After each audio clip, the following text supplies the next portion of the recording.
सिर्फ इसीलिए मेरे पति ने मेरा बहिष्कार कर दिया। पूरी रात मैं बिना खाए पिए तट पर बैठी रही और मेरे पति का कहना है कि मैं नाव चला के स्वयं क्यों नहीं चली आई, खाली मटके के सहारे नदी पार क्यों नहीं कर ली, या मैं डूबकर मर क्यों नहीं गई। महाराज, मैं उनका संदेह कैसे दूर करूं, कैसे सिद्ध करूं कि इनके अतिरिक्त मेरे इस मन में किसी और का स्थान है ही नहीं। एक नारी के लिए इससे बड़ा लांछन और कुछ नहीं है महाराज। मैं जानती हूँ आत्महत्या से बड़ा और कोई पाप नहीं। मैं वही पाप यहाँ करने आई हूँ महाराज। चयन आपको करना है महाराज, या तो आप न्याय कीजिए या तो फिर मुझे आत्महत्या करने की अनुमति दीजिए महाराज, अनुमति दीजिए।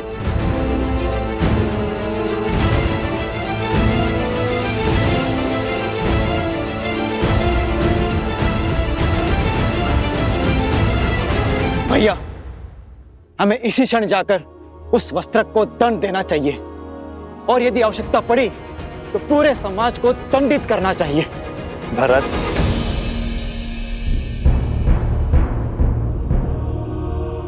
अपने सत्य का कोई साक्षी है आपके पास?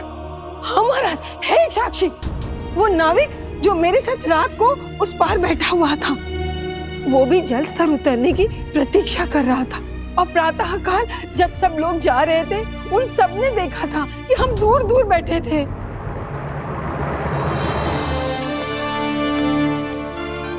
उस नाविक को दरबार में प्रस्तुत किया जाए। कौवे के घोंसले में अंडे किसके हैं?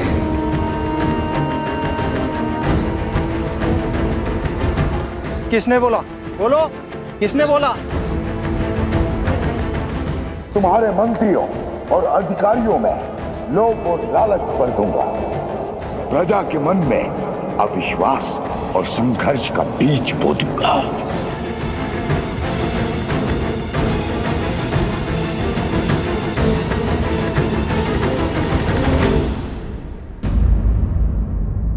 स्त्री को सम्मान सहित राज्य के आश्रय में रखा जाए। शीघ्र ही सभी पक्षों को सुनकर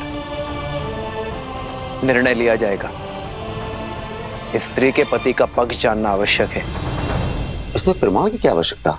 जब मेरी पत्नी मेरे साथ नहीं थी तो किसी और के साथ ही होगी।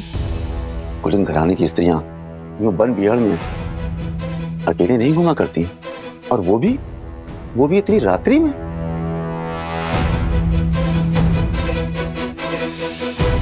राजकुमार, राजमहल में घटनाएं छुपाना सरल है, क्योंकि भय के मारे वहां कोई कुछ नहीं बोल सकता। परंतु हम सब साधारण लोग हैं, हमारे जीवन की घटनाएं नहीं छिपती। राजा से कोई प्रश्न नहीं पूछ सकता, पर हम पर उंगलियां तुरंत उठ जाती हैं। दुष्ट! तुम्हारा दुस्साहस कैसे हुआ? तुम कहना क्या चाहते हो? देखा ना राजकुमार, राजमहल के विषय में प्रश्न हो तो ये प्रतिकार मिलता है आपके द्वारा। देखा गांव वालों, ये अन्याय है।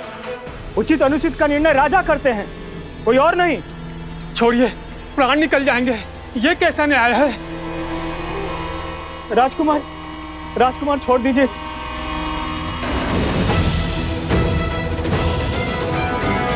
मैं आप सबसे क्षमा मांगता हूं। मैं आवेश में आ गया था, पर आपका पक्ष राजा राम ही देखेंगे। आपका पक्ष सुनकर ही निर्णय किया जाएगा।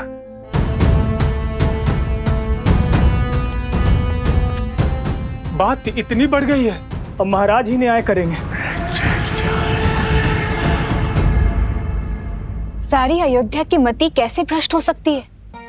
माना कि वस्त्रक के मन में सहस्त्रमुख रावण ने विष घोल दिया, किंतु सारी प्रजा अपने सोचने समझने की क्षमता को भूलकर अनुचित का अनुसरण कैसे कर सकती है? किसी ने कुछ कह दिया, बस उसी सोच को थामे हुए हैं। अनियंत्रित मन और मस्तिष्क दोनों ही विनाश की ओर लेकर जाते हैं, और मनुष्यों की यही दुर्बलता सहस्त्रमुख रावण का बल है।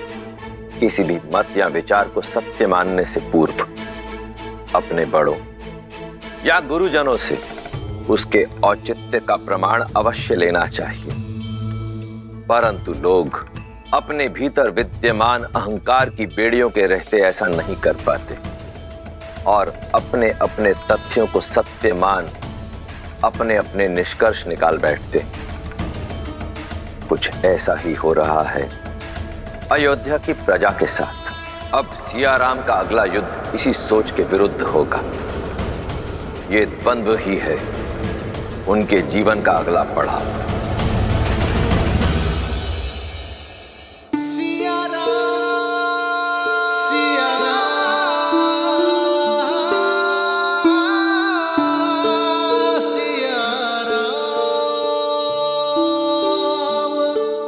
नगर दूषित हो रहा है सीते।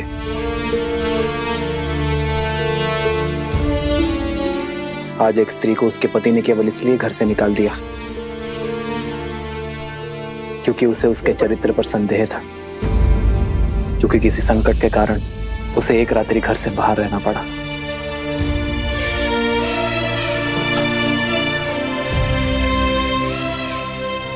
जैसे इस पात्र पर कालिक जमी है, वैसे ही कुविचारों की कालिक प्रजा के मन में जम गई है आर्य। तो हमें करना ये है कि अपने विचारों और विश्वास के स्वच्छ वस्त्र से इस कालिक को पोंछना है। जब कालिक साफ हो जाएगी तो हमारी अयोध्या फिर से दमक जाएगी। राम सिया राम सिया राम सिया राम, राम सिया राम सिया राम।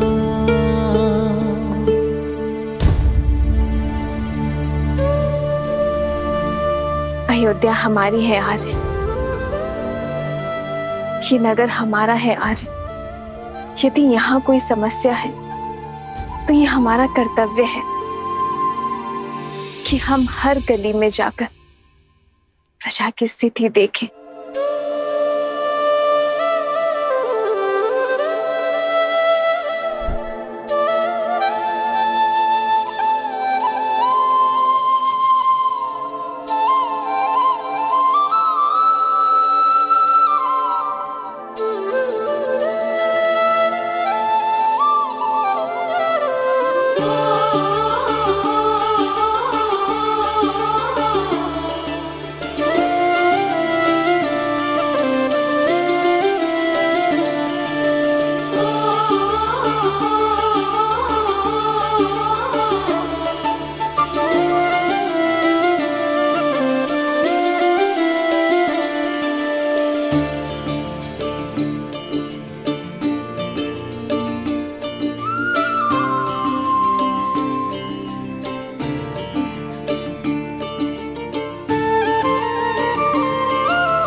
प्रजा के विचार को जानने के लिए प्रजा का अंग बनना होगा सीते। जो एक राजा के आगे अपनी बात खुलकर नहीं कह पाएंगे, वो एक साधारण नागरिक के आगे अपनी बात कभी नहीं छुपाएंगे। प्रतिदिन आप पर गर्व बढ़ता ही जाता है आर्य। आप जितने अच्छे पति और पुत्र हैं, उससे भी अच्छे राजा हैं।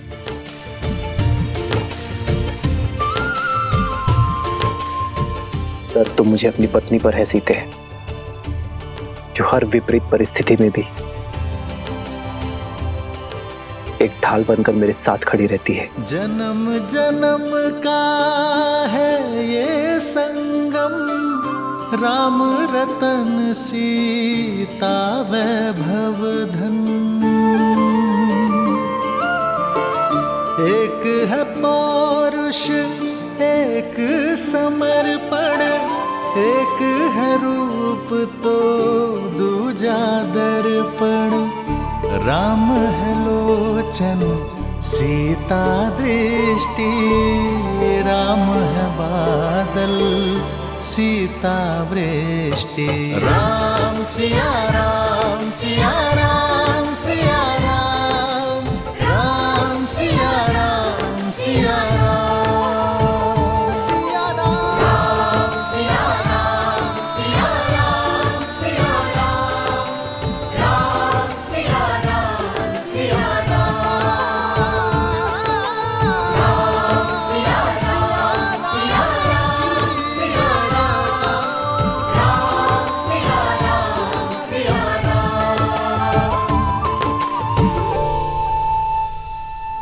हे महादेव,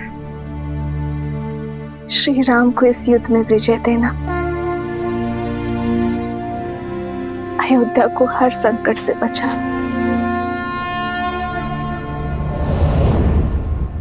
सुना है कि राजा के भाई शत्रुघ्न ने वस्त्रक पर आक्रमण कर दिया है। वही तो, ये कैसा शासन है? जब किसी पर आरोप लगता है तो उसका न्याय किया जाता है, ना कि इसे ऐसे ही कहीं से उसको पकड़ लिया जाता है। प्रजा उचित अनुचित की सीख अपने राजा से ही तो पाती है। यदि हमारे रघुवंशी ऐसा समाज बनाना चाहते हैं जहां स्त्रियों की त्रुटियों पर पर्दा डाला जाए, तो ऐसे तो हम दूसरे नगर में पहुंच जाएंगे भाई।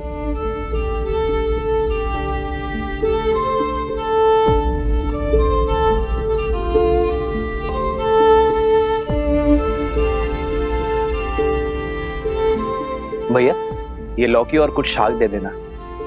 सुना है वस्त्रक को राजसभा में बुलाया गया है, कहीं उसका प्रश्न अनुचित तो नहीं? न प्रश्न अनुचित था, न पत्नी का परित्याग। खाने की वस्तुएं भी पवित्र है या नहीं है जांचा जाता है, परंतु पत्नी की पवित्रता कैसे जांचें?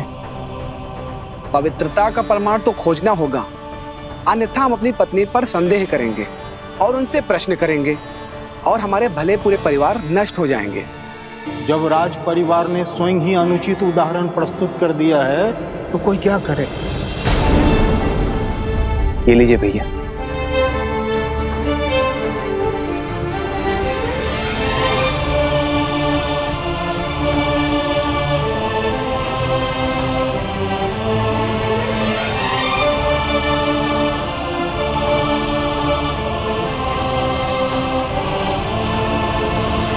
संस्कार से ही इसे पराजित किया जा सकता है। ऐसे संस्कार जो व्यक्ति की चेतना को पवित्र करे और समस्त संसार में संस्कारों को स्थापित करती है। स्त्री शक्ति अर्थात इस भयंकर असुर को केवल एक स्त्री शक्ति ही पराजित कर सकती है।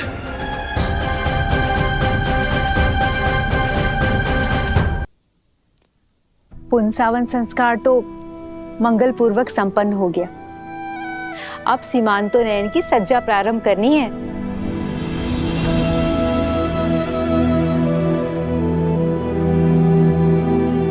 सीता,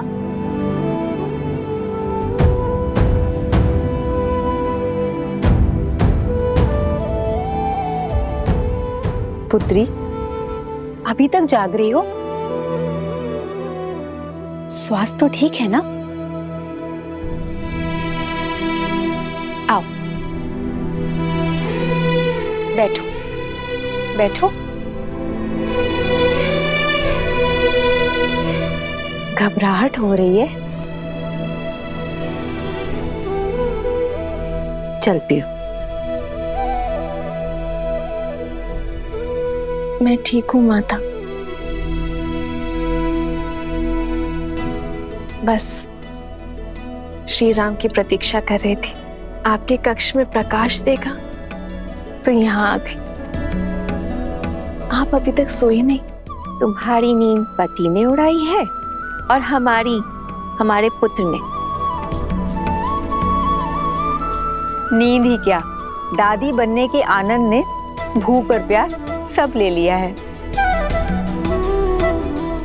पुत्री, इस अवस्था में कभी कुछ खाने का मन करता है या मन में कोई इच्छा भी जागृत होती है। तुम कहो तो कुछ बनवा दूं? भोजन नहीं, मैंने श्री राम से अपनी मन की इच्छा प्रकट की है।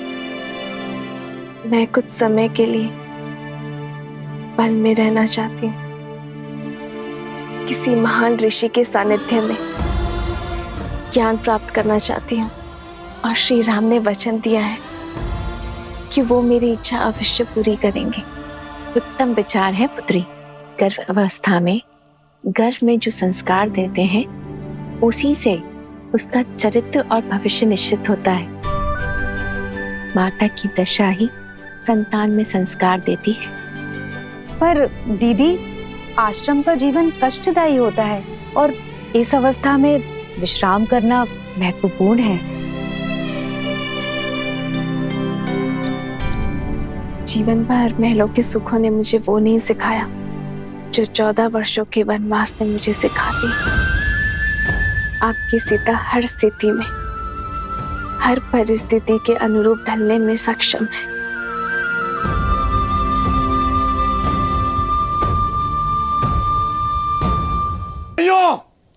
ये सारा दोष इन नाविकों का है, तो धारा पार कराने की आड़ में अपना दूषित खेल खेलते हैं।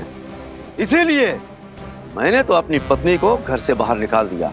अब राजा राम को भी चाहिए कि वो भी उस नाविक को नगर के बाहर निकालें। यही न्याय संगत होगा भाइयों, यही न्याय संगत होगा। ये निर्णय लेने वाले तुम होते कौन हो? स्वयं की दृष्टि में दोष है और फल भुगते साधारण नाविक। यदि अपनी पत्नी पर विश्वास नहीं था तो क्यों उसे आने दिया अकेले? अरे सुरक्षा के लिए साथ आना था ना। एक तो चोरी और मुझे डांट दिखाया। हाथ मत लगाना। तो क्या लाश से काम लूं? मारो मारो मारो मारो मारो मारो मारो। रुकिए, क्या कर रहे हैं आप लोग? अयोध्या का यही यश रह गया। आज से पहले कभी भी अयोध्या वासियों का मैंने ऐसा रूप नहीं देखा। ये द्वंद्व छोड़िए, राज्यसभा में आ जाना। न्याय का निर्णय अब वहीं होगा, और अब किसी ने झगड़ा किया तो कारागृह में डाल दूंगा उसे, समझे?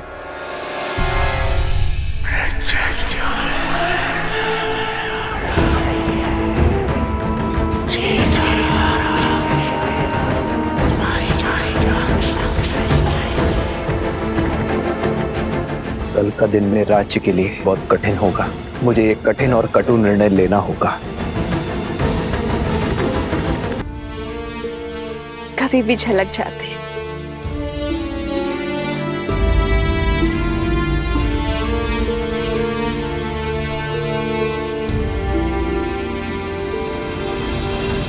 राम सिया राम सिया राम सिया राम, राम सिया राम सिया सिया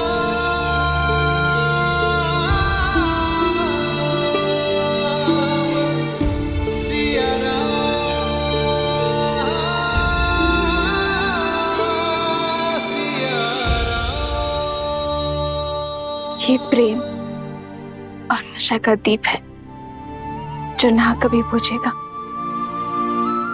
और ना आप इसे कभी बुझाएंगे। निराशा शब्द में भी आशा भरी है आर्य। राम राज्य बहुत बड़ी आशा है। अंधकार को प्रज्वलित करने के लिए केवल एक दीप ही पर्याप्त है।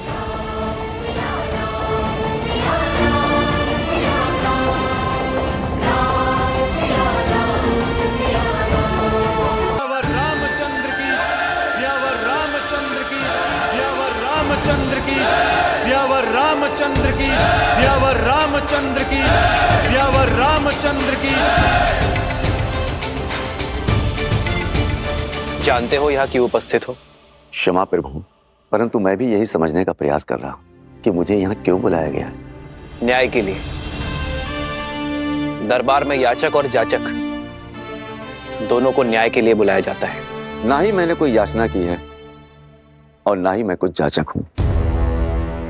फिर भी ये समझने का प्रयत्न कर रहा हूँ मैंने ऐसा कौन सा अन्याय या अपराध किया है जिसके लिए मुझे यहाँ बुलाया गया है। अपनी पत्नी का त्याग करना क्या अपराध नहीं है? क्षमा राजा राम, पर यह मेरा व्यक्तिगत निर्णय है और मेरे इस व्यक्तिगत निर्णय में ना कोई अपराध है और ना ही कोई राज्य का नुकसान।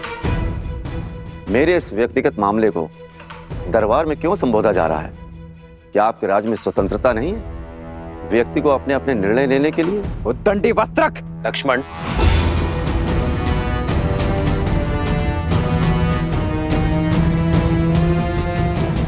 निर्णय और मामला दोनों अवश्य व्यक्तिगत है, किंतु अन्याय एक स्त्री पर हुआ है।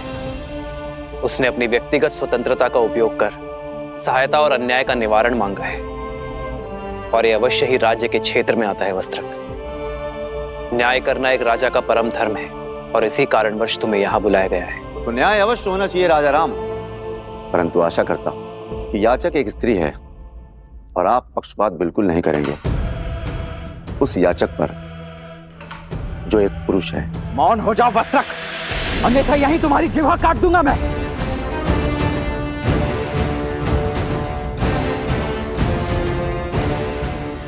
राजकुमार, आपके पास सत्ता है, शक्ति है और मेरे बचाव के लिए मेरे पास शब्द ही हैं। यदि आप मेरी जीवा काट देंगे तो मेरे ऊपर हो रहे अन्याय का मैं निवारण कैसे कर पाऊंगा? ना ही इनकी जीभा काटी जाएगी और ना ही तुम्हें रोका जाएगा। तुम्हें अपना पक्ष रखने की पूरी संधि मिलेगी। बताओ, अपनी पत्नी का त्याग क्यों किया तुमने वस्त्रक? ये रात भर घर पर नहीं आई और इसका यह कहना है कि इस नाभिक के साथ तट पर रात भर थी। इसलिए महाराज, मुझे इसकी पवित्रता पर संदेह संपूर्ण परिवार, मित्र और राज्य सबके लिए घातक होता है। यदि संदेह को प्रमाण का जोड़ ना मिले तो वो मात्र आरोप होते हैं वस्त्रक। महाराज, आरोप ही सही, तो मेरे इन आरोपों का इन दोनों के पास कोई प्रमाण है? विश्वास। अपनी पत्नी के साथ तुम कई वर्षों से रह रहे हो, इस नाविक को भी कई वर्षों से जानते हो। क्या इस नाविक ने कभी भी संदेह करने का अवसर दिया? क्या तुमने इस नाविक को किसी और स्त्री के साथ अभद्रता करते हुए देखा? क्या इस अविश्वास का प्रमाण है तुम्हारे पास वस्त्रक? तुम अपने घर के द्वार बंद कर दो और बाहर ना निकलो तो इसका यह अर्थ नहीं कि बाहर सूर्योदय नहीं हुआ है। वही तो राजा राम, द्वार बंद कर घर के भीतर बैठो, इससे यह भी तो नहीं कहा जा सकता कि सूर्य पर ग्रहण नहीं लगा है। और फिर महाराज, ये तो स्वयं स्वीकार कर रही है कि ये इस नाविक के साथ थी। फिर इस बात का क्या प्रमाण है कि इनके बीच कुछ घटित नहीं हुआ?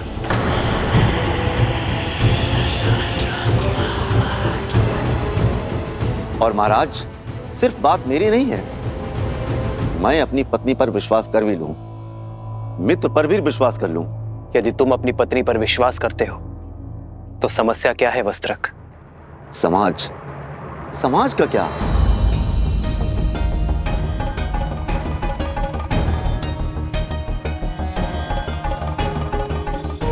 यही समाज जो अपनी बातों से मेरा घर फूकेगा, अपने कटाक्षों से मेरे संबंधों पर लांछन लगाएगा, यहां तक कि मेरी संतानों तक को ताने मारेगा, उल्हाना देगा, जहां कहीं से भी निकलेंगे फुसफुसाहट करेगा। महाराज, मनुष्य विवाह करता है सुखी रहने के लिए, जब सुखी नहीं रह जाएगा तो उस संबंधों का रखना क्यों? मैं एक वस्त्रक हूं, वस्त्रों पर लगे लांछनों को धोता हूं, अपने ही मस्तक पर कलंक सजाकर कैसे जी सकता हूं?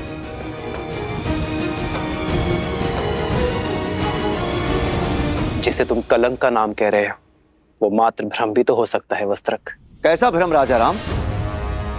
नाभिक से पूछिए, यदि मैं उसकी पत्नी के साथ रात भर अकेला रहता तो वो मेरे बारे में क्या सोचता?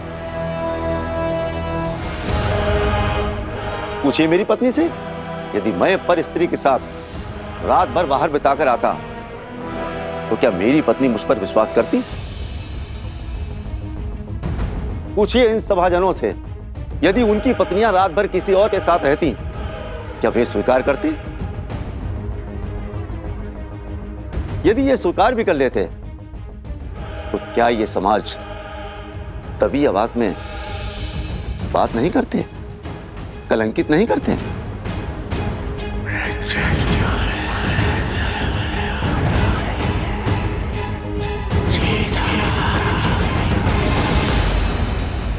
विश्वास का केवल एक ही आधार है, प्रेम। यदि प्रेम सत्य है तो अविश्वास कैसा? यदि प्रेम है तो विश्वास क्यों नहीं? क्षमा करना महाराज, समाज के शब्द रूपी बाण सबसे पहले सुख पर वार करते हैं, और फिर प्रेम पर प्रहार करते हैं।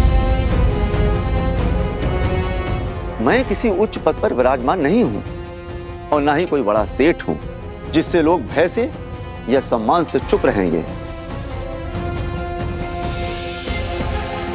मैं तो एक मामूली वस्त्रक हूं। वस्त्र धुलने में कोई कमी रह जाती है तो कोई कुछ भी सुनाकर चला जाता है। हो सकता है मेरी सोच अनुचित हो और यह भी हो सकता है कि मेरी पत्नी पवित्र हो, पर मैं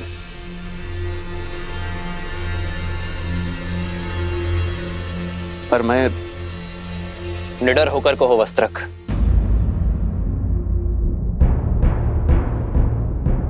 मैं मर्यादा पुरुषोत्तम राम नहीं हूं।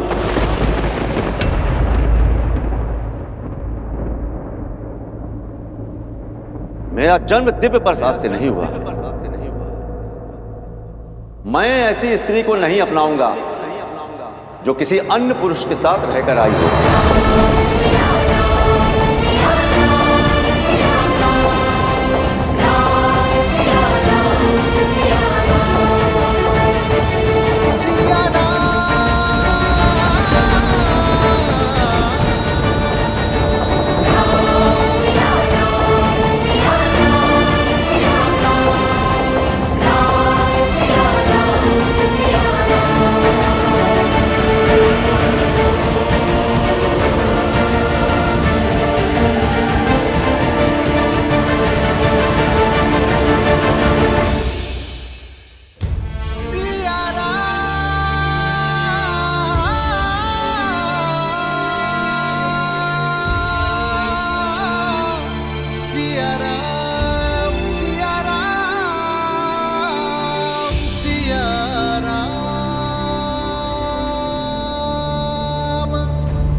यदि हमारे रघुवंशी ऐसा समाज बनाना चाहते हैं जहां स्त्रियों की त्रुटियों पर पर्दा डाला जाए, तो ऐसे में तो हम तो दूसरे नगर में बस जाएंगे।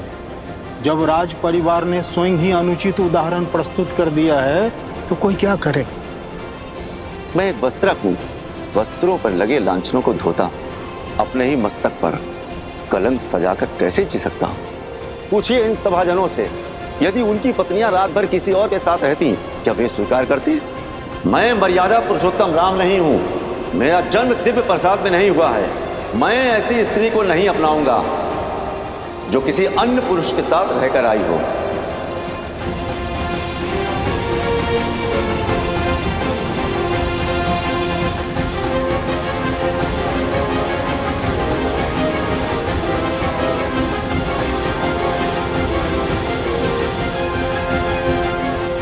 एकांत।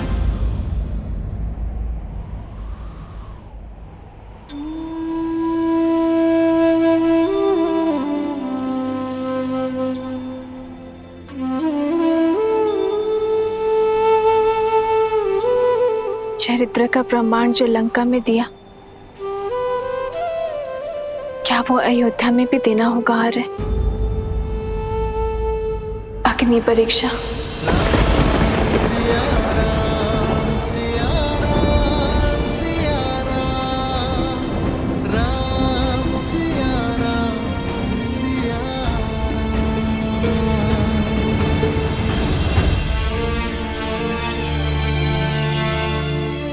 तुम अयोध्या की महारानी हो सीते और मैं महाराजा।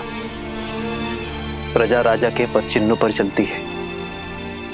यदि तुम बार बार अपने चरित्र का प्रमाण दोगे तो इस संसार में हर पति अपनी पत्नी से बार बार अग्नि परीक्षा की अपेक्षा करेगा। पर स्वर्ण को तो हर बार कसौटी पर परखा जाता है ना आर्य। पर हर धातु स्वर्ण नहीं होती सीते। हर कोई मेरी सीता की भांति पूर्णतः पवित्र और दोष रहित नहीं होते। कौन किस अपराध के लिए दंडीकृत होगा ये केवल अग्निदेव जानते हैं सीते, साधारण मानव नहीं। हम ऐसा कोई निर्णय नहीं लेंगे जो समाज के सामने अनुचित उदाहरण प्रस्तुत करे। यदि परीक्षा इस समस्या का हल नहीं है तो इसका हल क्या है यार? शिक्षा, शिक्षा आचरण। शुद्ध आचरण ही विचार शुद्ध कर सकते हैं सीते।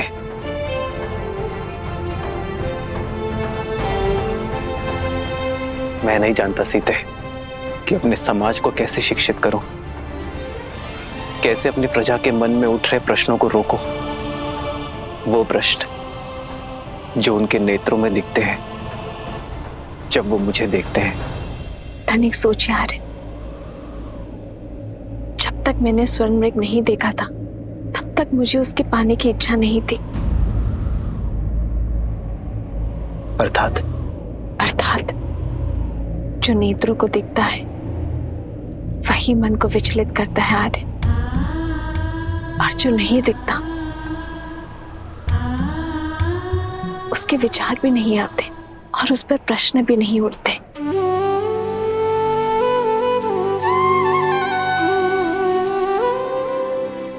उचित कहा तुमने सीते। कुविचारों से बचने का एक ही मार्ग है, त्याग।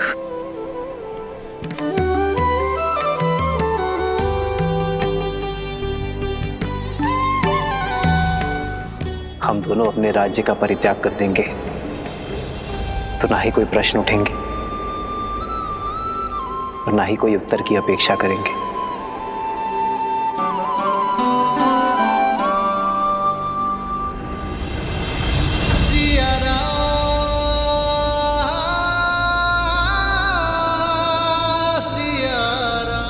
हम दोनों नहीं, केवल मैं आ रहे हैं। यदि हम दोनों साथ जाएंगे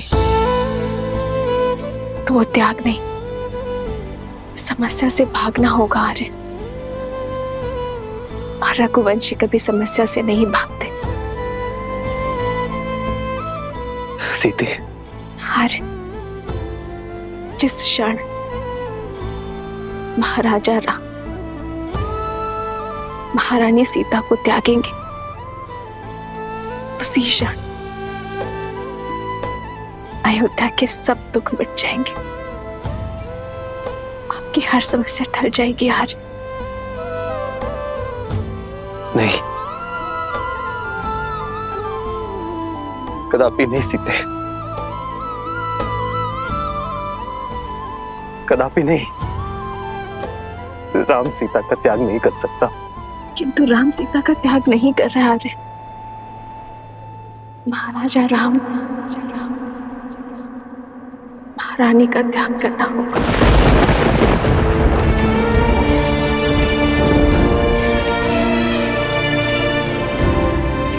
क्योंकि राजा राम पर उत्तरदायित्व है आर्य।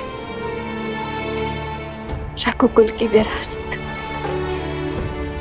अयोध्या के उत्थान का। यदि श्री राम ने ये सिंहासन छोड़ा तो अयोध्या में उत्तरदायित्व को छोड़ने का परंपरा बन जाएगी। आर्य, आपका वो वचन टूट जाएगा जो आपने अयोध्या को दिया, इस सिंहासन को दिया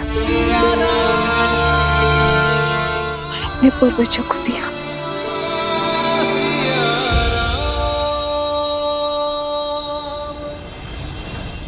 और उस वचन का क्या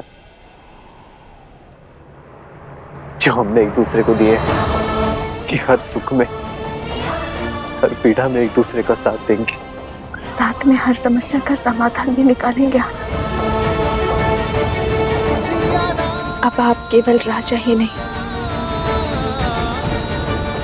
होने वाले पिता भी हैं आर्य। आप प्रजा रूपी संतान को शिक्षा देने का भार उठाई और मैं हमारी संतान को संस्कार सिखाऊंगी आर्य।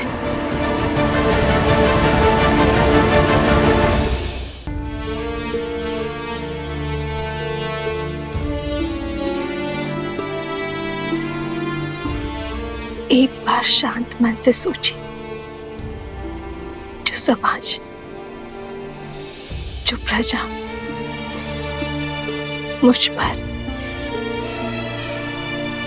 इस पर इतने लांछन लगाने को तत्पर है,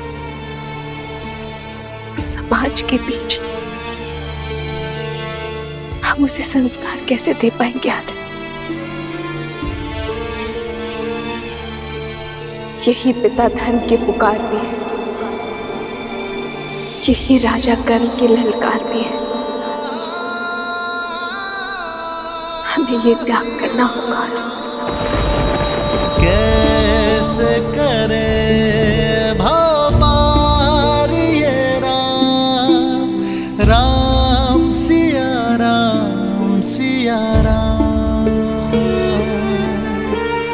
कैसे करे भाव पार ये राम, राम सिया राम सिया राम।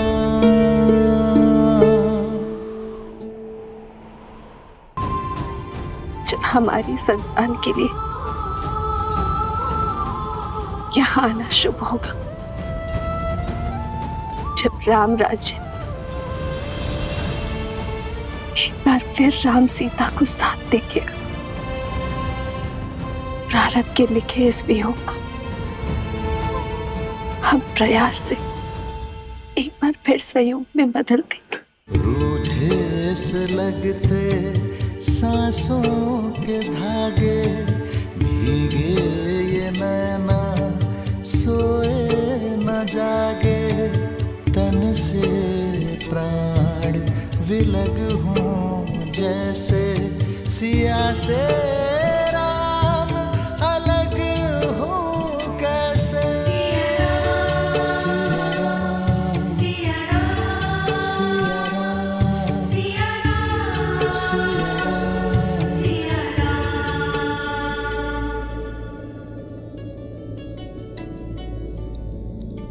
आश्रम में सभी लोगों को उपहार पहुंचने चाहिए और भूल कर भी कोई निषेध वस्तु आश्रम में नहीं जानी चाहिए। जी माताश्री।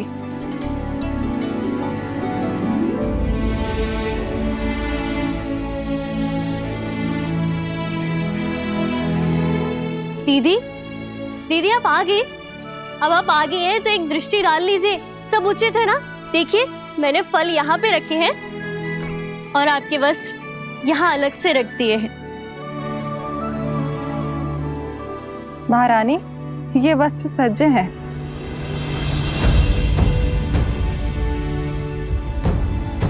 ये वलकल वस्त्र किसके लिए है? माताश्री कदाचित आश्रम की साध्वियों को भेंट करना चाहती हैं सीता दीदी, है ना दीदी? ये वस्त्र मेरे लिए है।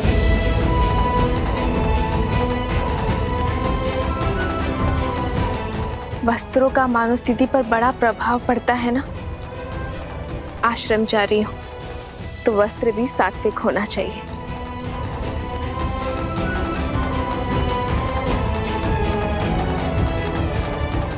किंतु तुम अयोध्या की महारानी हो सीता। ये एक महाराज का ही सुझाव है माता। जब तक मैं आश्रम में रहूं तब तक वहां की गरिमा बनाए रखूं, यही वस्त्र धारण करूं। माता वहां एक महारानी नहीं, श्री राम की संतान की होने वाली मां जा रही है। मेरा उद्देश्य ज्ञान प्राप्ति है, अपने लिए और अपनी संतान के लिए। जब तक तन और मन से राजसिक प्रवृत्ति नहीं त्यागूंगी तब तक सात्विक कैसे ग्रहण कर पाऊंगी मैं।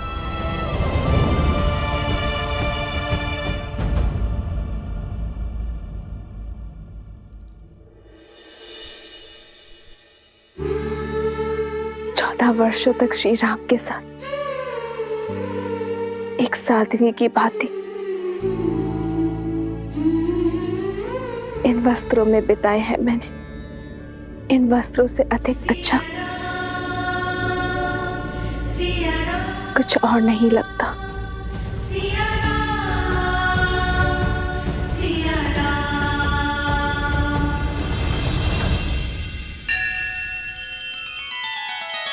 श्री रामचंद्र कृपालु भज मन हरण भव भय दारुणम नव कंज लोचन कंज मुख कर कंज पद कंजारुण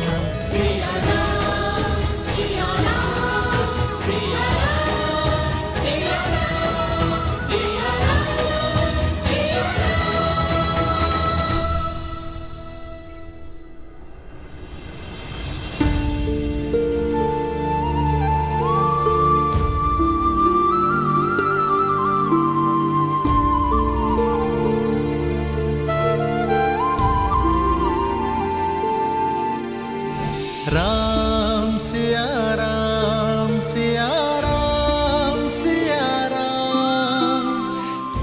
हम सुख में दुख में सदा एक दूसरे के साथ रहेंगे। राम सिया राम सिया राम सिया राम। राम सिया राम सिया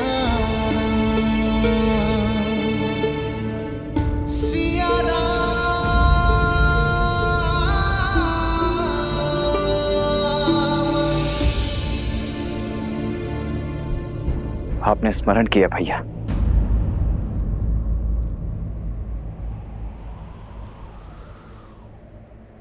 केवल अयोध्या ही नहीं, संपूर्ण कोसल राज्य में सीता के पवित्रता के प्रमाण की मांग उठी है लक्ष्मण।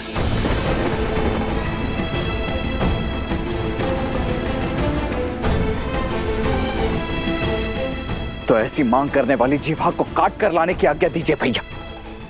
संदेह की इस अग्नि से समस्त नगरी भी जलती है तो जल जाए, परंतु भाभी मां इस अग्नि के ताप को नहीं सहेंगी, कदापि नहीं सहेंगी।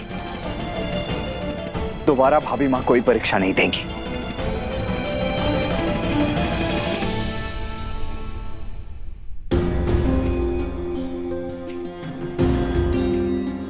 वो परीक्षा लंका में थी लक्ष्मण, कौशल राज्य उसका साक्षी नहीं था।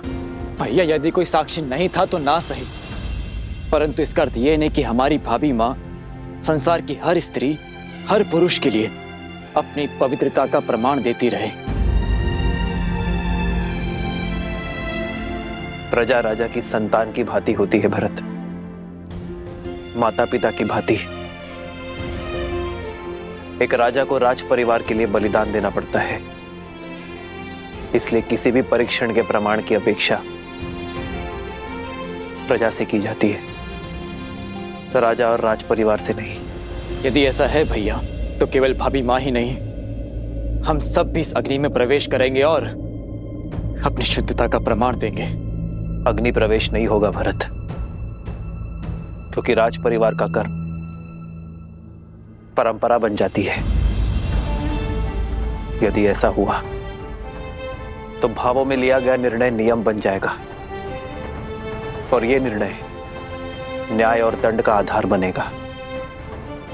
कल को कोई भी व्यक्ति किसी पर भी संदेह होने पर उसे अग्नि में प्रवेश करने पर विवश कर देगा।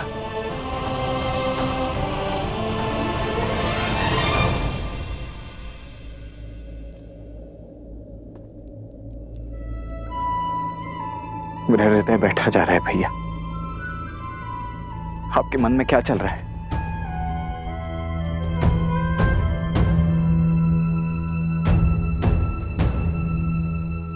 ये धर्म संकट है लक्ष्मण, और धर्म संकट का एक ही हल है, त्याग। लोक कल्याण का उत्तरदायित्व उठाने के लिए मैं राजा राम अपनी पत्नी सीता का त्याग करता हूं।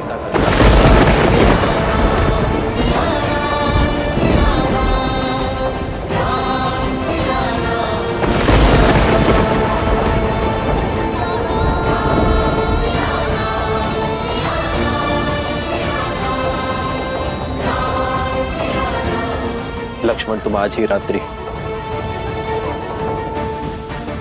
सीता को वन में छोड़कर आओगे।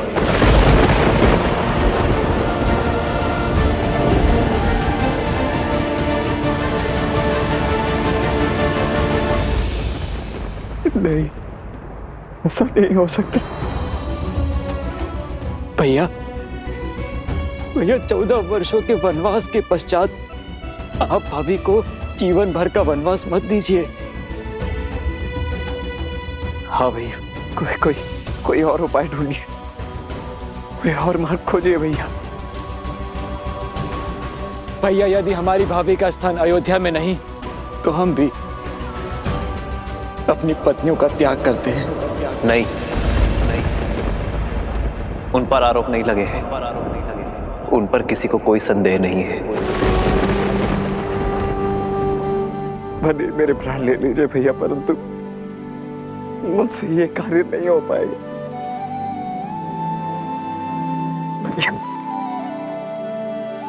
ये अन्याय मत होने दीजिए भैया। ये तुम्हारे भैया राम का आग्रह नहीं है लक्ष्मण, ये अयोध्या के राजा राम का आदेश है सेनापति लक्ष्मण को। ना ही तुम अपने प्राण त्यागोगे और ना ही इस आदेश का उल्लंघन करोगे। इस आदेश का पालन होगा आज इसी क्षण।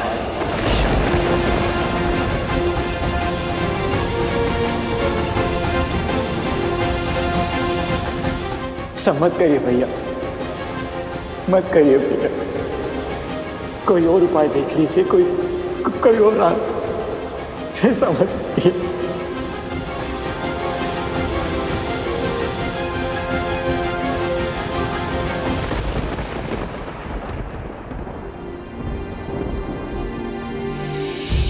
बदली पवन बदली मन धारा, बुरी सोच का खेल है सारा। छूटा ना वनवास ये पूरा, मर्यादा का समर अधूरा। कैसे करे भपार ये राम सिया राम सिया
मेरा निर्णय अटल है।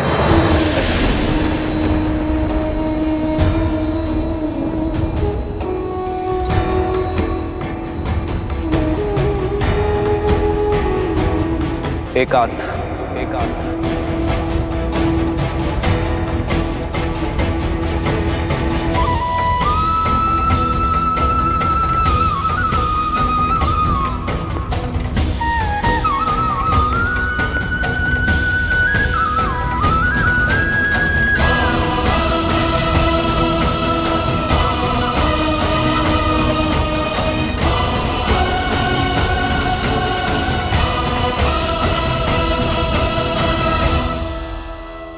हे नारायण, मेरे श्री राम, इस भूमि की कीर्ति बने रहे, अयोध्या के राजा का गौरव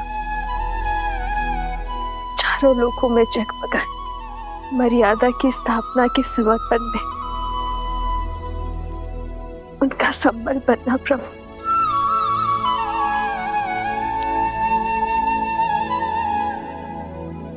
और जो त्याग का पथ मैंने चुना है, जो समर्पण का पथ मैंने लिया है, उसे पूरा करने की शक्ति मुझे देना प्रभु।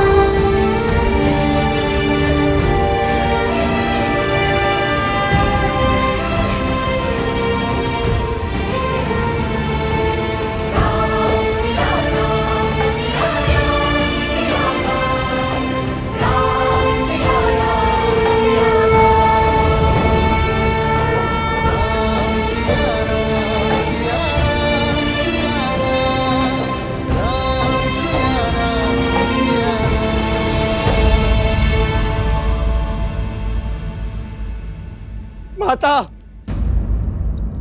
माता, भरत, माता वो भैया, भैया राम। क्या हुआ भरत, क्या हुआ राम को? भैया को रोक लीजिए माता, भैया को रोक लीजिए। भरत मेरी घबराहट मत बढ़ाओ, क्या हुआ राम को, सब ठीक है ना? भैया ने लक्ष्मण को आदेश दिया कि सीता भाभी माँ को वन छोड़ा है। हाँ, सीता वन जा रही है आश्रम में रहने के लिए, ये तो सब जानते हैं। तो हुआ क्या? नहीं माता, आप हम समझ नहीं रही है। भैया ने भाभी का परित्याग कर दिया है माता।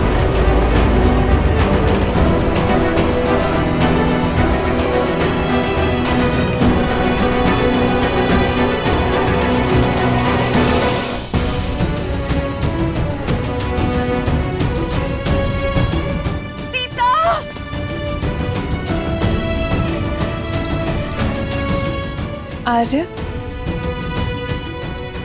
रात्रि इस पहर कहाँ जा रहे हैं? अयोध्या संकट में है और मिला, रघुकुल पर बहुत बड़ी विपदा आन पड़ी है।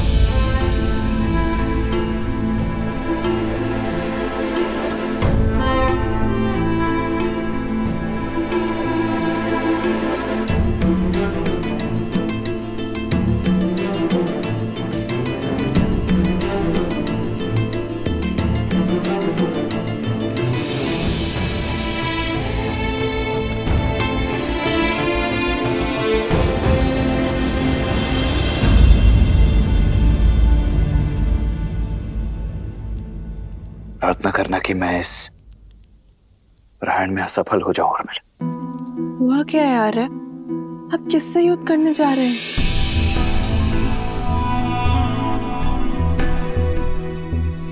स्वयं से।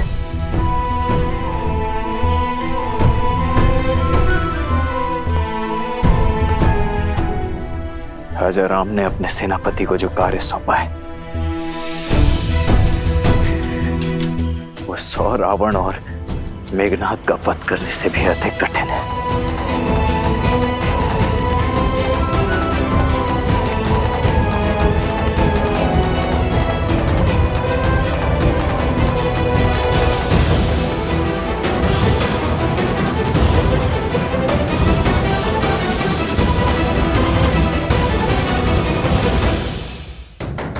दरवाजा खोलो राम।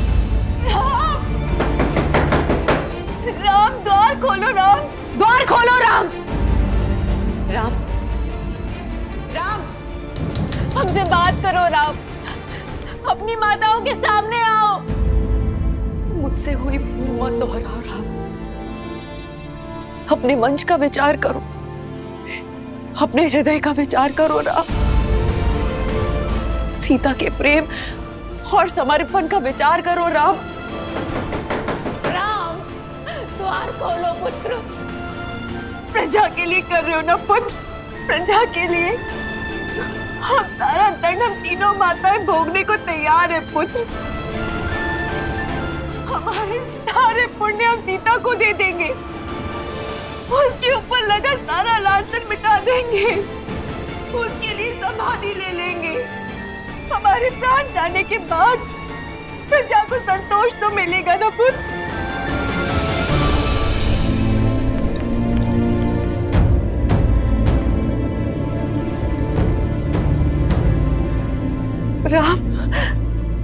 विनती है तुमसे, सीता का त्याग मत करो राम, अपना हृदय बदल दो राम। हम माताओं की विनती है तुमसे,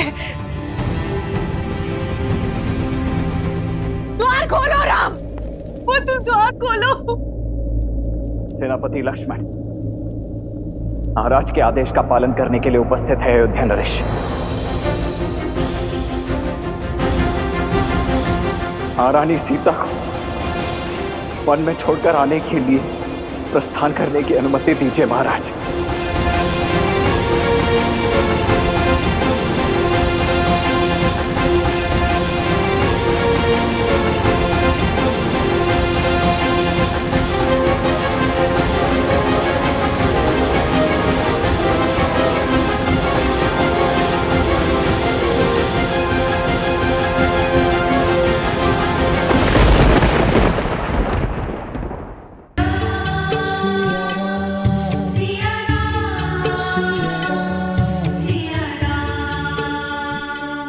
अब आप ही राम को रोक सकते, ये अनर्थ होने से रोक दीजिए, रोक दीजिए, ये अनर्थ ना होने दीजिए।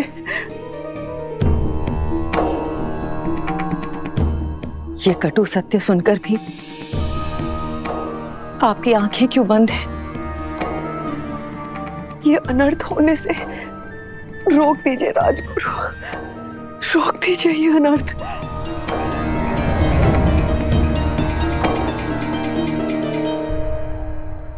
राम का गुरु होने पर भी उन्हें रोकने का अधिकार मुझे नहीं है राजमाता,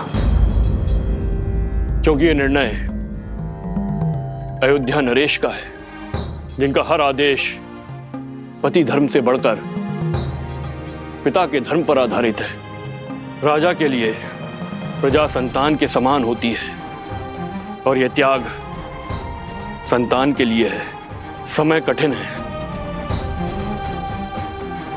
राम का साहस बनिए, उनके निर्णय पर प्रश्न मत उठाइए देवी।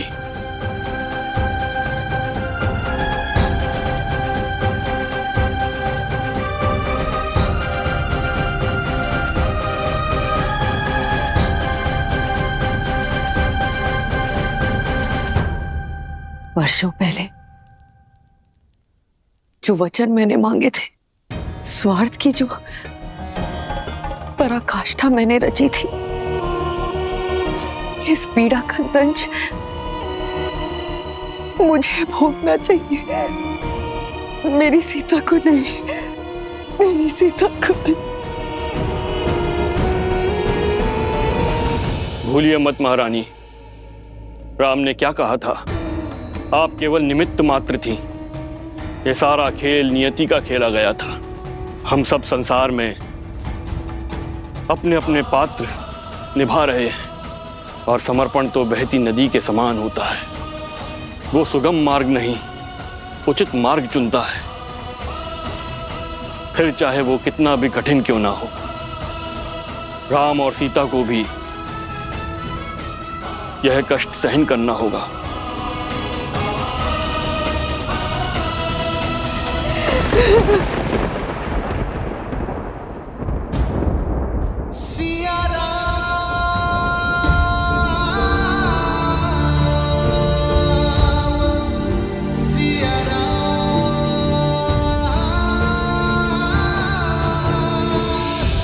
मिलन विरह की अजब ये लीला, मुख मुस्कान हृदय में करंदन, मर्यादा स्थापित करने, हर दुख का करते अभिनंदन।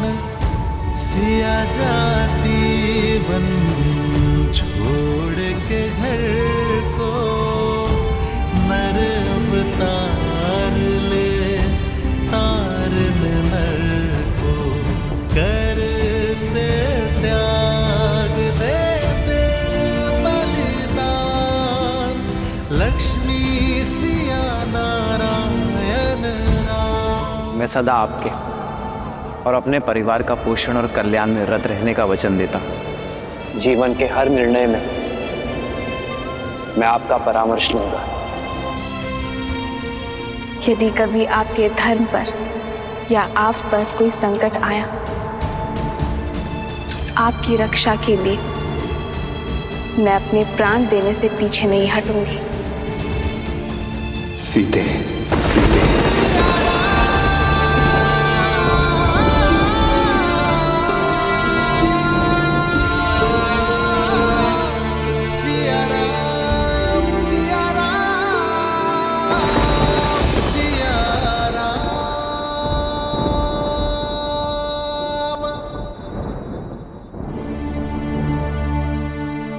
यात्रा बहुत ही लंबी और कठिन है भाभी माँ। जो सरल हो वो राम का पति का।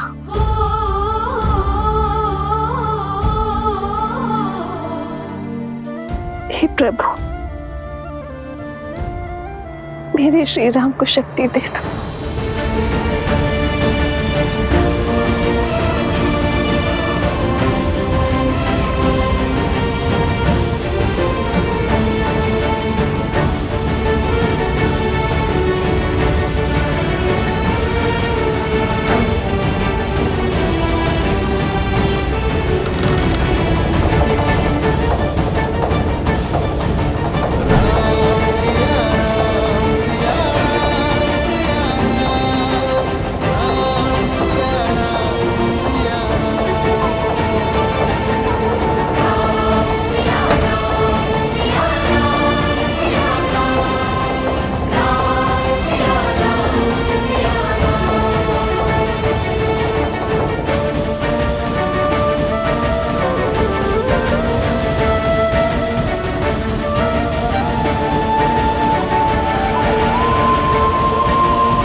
आदेश है माता। आदेश समय का, महानियति का, और ये इच्छा ईश्वर की है लक्ष्मण भैया। बड़ी है, वन प्रतीक्षा कर रहा है।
सुदशरथ अजर बिहारी।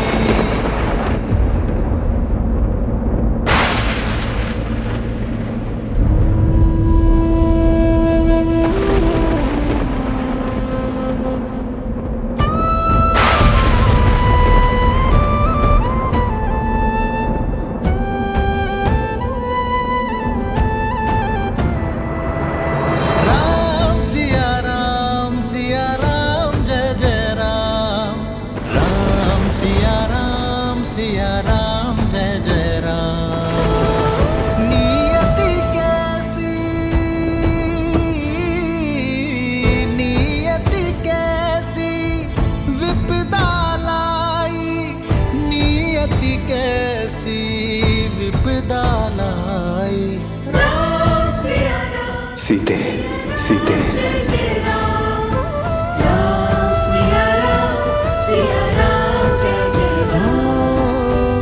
कैसी विपदा रघुकुल आई, वन को चले हैं सिया रघुराई। कष्टन सहते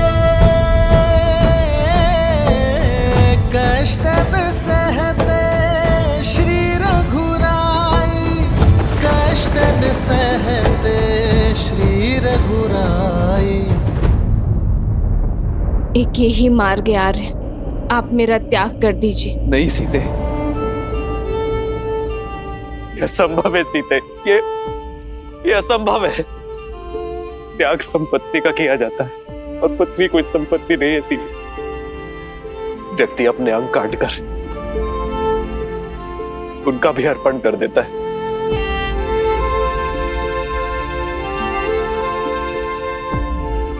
तुम कोई अंग नहीं हो सीते, जो किसी विशेष कार्य के लिए इस राम से जुड़ी हो। त्वमसि मे हृदयम द्वितीयम, तुम तो मेरा दूसरा हृदय हो। त्वम जीवितम मम, तुम तो मेरा जीवन हो सीते। और अपने जीवन का त्याग कैसे कर दूं मैं, अपने हृदय को कैसे निकाल दूं सीते। यदि ऐसा हुआ तब तो मैं ही नहीं रह जाऊंगा। इतना बड़ा कष्ट ही राम नहीं सह पाएगा सीते।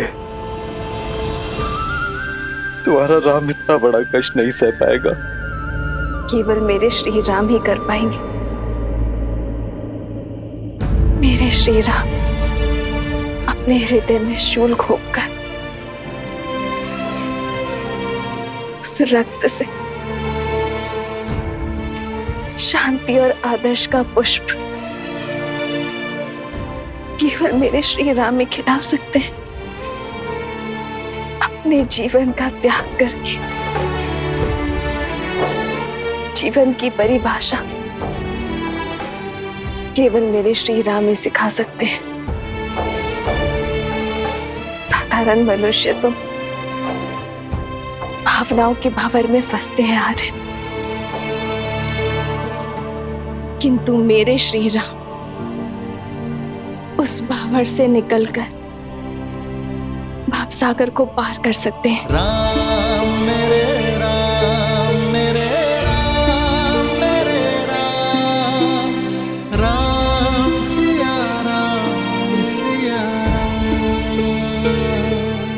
स्मरण कीजिए आर्य, राज्याभिषेक के लिए तैयार होते समय आपने ही मुझे समझाया था कि जो जीवन पर से अपना अधिकार त्याग देता है वो ऋषि है, और जो ऋषि है वही राजा बन सकता है। क्योंकि राज्य कोई अधिकार नहीं, दायित्व है। जिसके हृदय में धीरज हो, कंधों पर भार उठाने की शक्ति हो, जिसके पैर वृक्ष के जड़ों के समान स्थिर हो, जिसका मन पर्वत की भांति अटल हो, ऐसे व्यक्ति को ही ईश्वर राजा बनने का दायित्व देते हैं। आपके सामने जब ईश्वर का दिया हुआ दायित्व का लक्ष्य है, तब आपको जीवन का मोह घेर रहा है। एक शाखा के मोह में जब वृक्ष गिर जाता है तो वृक्ष के आश्रित पशु, पक्षी और पथिकों का क्या होगा?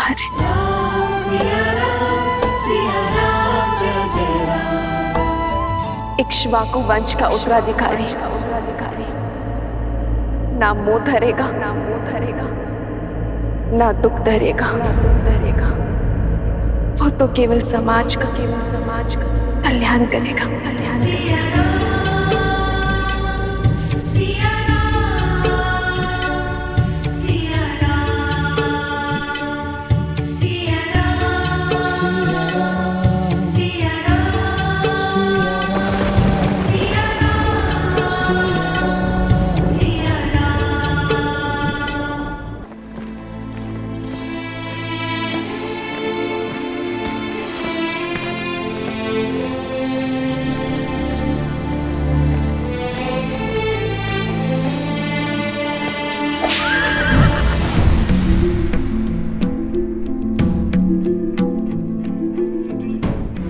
आप सब यहां से जा सकते हैं।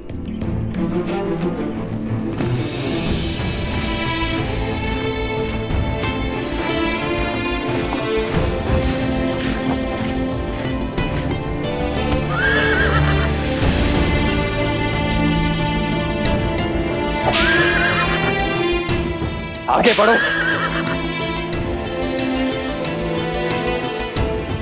आगे बढ़ो।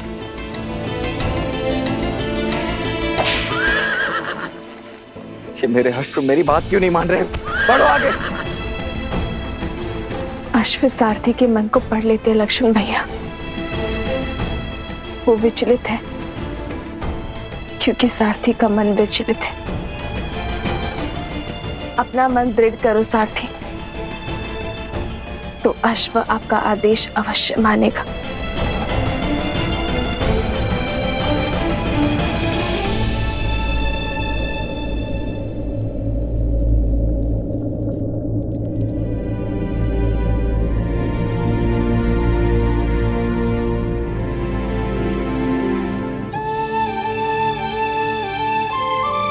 एक बात पूछूं भाभी, इतना बड़ा अन्याय स्वीकार कैसे कर लिया आपने? अन्याय वो होता है जिससे मन में विद्रोह जन्मे लक्ष्मण भैया। मैंने तो केवल आदेश माना है, इसमें अन्याय कहाँ है? ये अन्याय नहीं,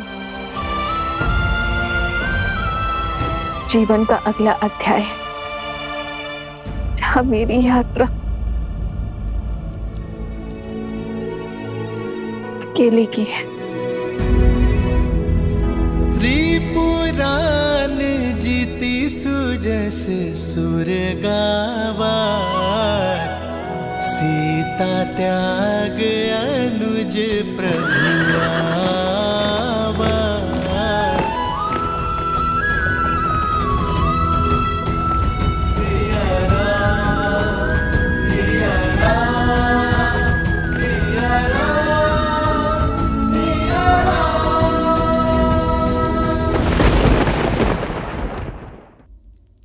जिनसे ये सारी शक्तियां आती है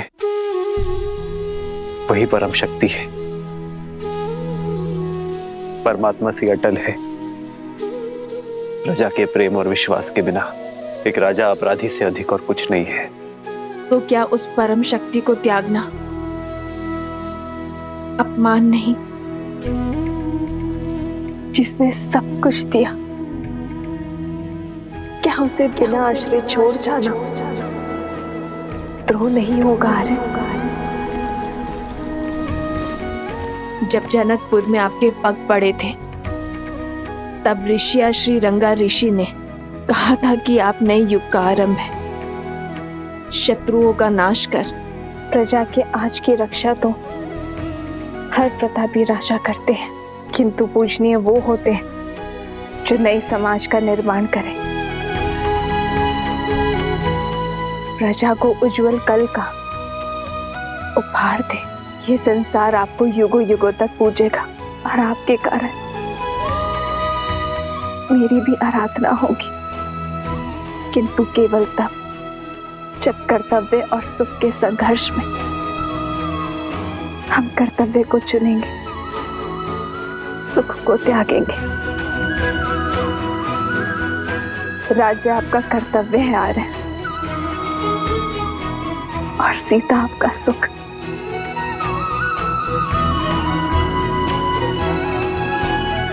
राज्य को त्यागने में स्वार्थ है और सीता को त्यागने में परमार्थ। राम के साथ सीता का नाम सदियों के लिए जुड़ा रहेगा।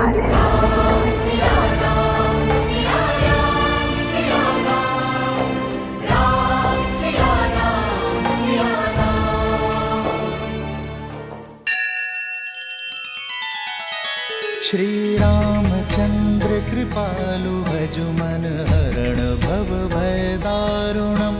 नव कंज लोचन कंज मुख कर कंज पद कंजारुणम।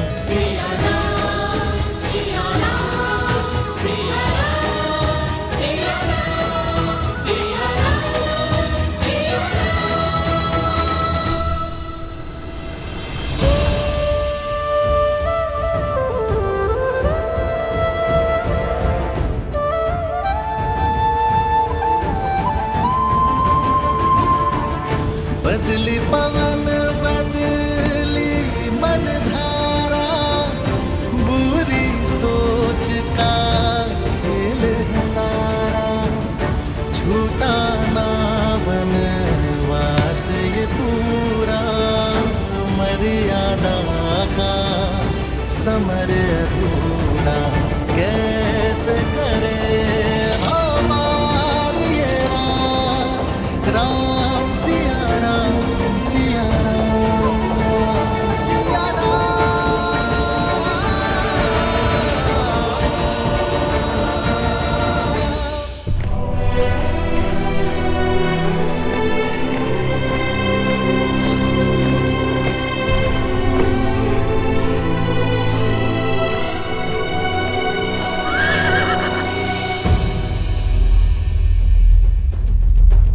ये स्थान नगर से बहुत अधिक दूर है भाभी माँ।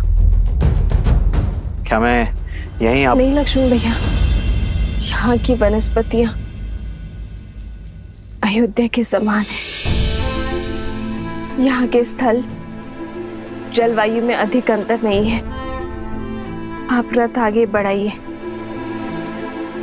गंतव्य भी दूर है। जो आ गया भाभी माँ।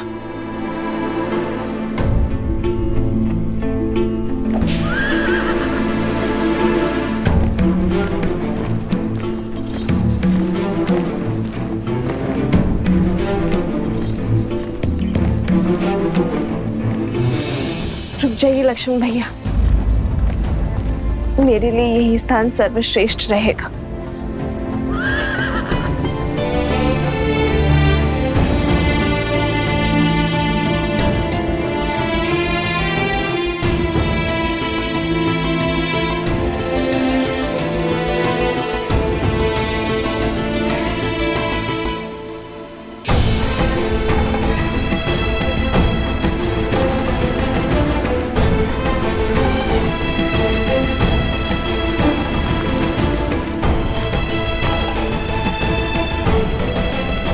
ये वन तो अत्यंत घना है भाभी माँ। यहाँ तो संकट भी 100 गुना अधिक होगा। संकट की चिंता नहीं है मुझे लक्ष्मण, क्योंकि मैं वनवास को जा रही हूँ। संन्यास का नियम कहता है कि दृष्टि की सीमा से परे परिवार को, स्वर की सीमा से परे मित्र को और स्मृति की सीमा तक शत्रु को रखना चाहिए। मुझे अयोध्या की स्मृति की सीमा से परे जाना ही होगा लक्ष्मण भैया,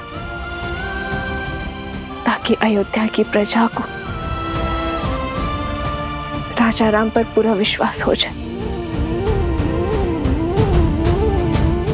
मैं क्यों भाभी माँ, मुझे समझ नहीं आता मुझसे इतना बड़ा पाप क्यों करवाया भैया ने।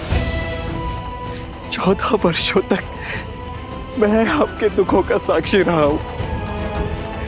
एक राजा रानी को असहाय होकर वन वन भटकते वनवासियों का जीवन जीते देखा है मैंने। भांति भांति के कष्टों को सहते देखा है। उन्हीं कष्टों की अग्नि में आपको पुनः झोंकने का कार्य मुझे ही क्यों दिया गया।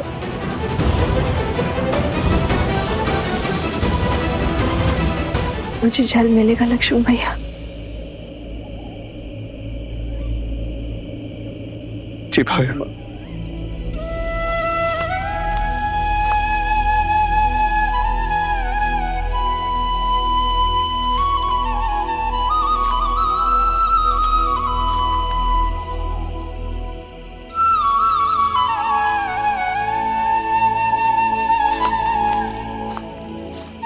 लीजिए भाई।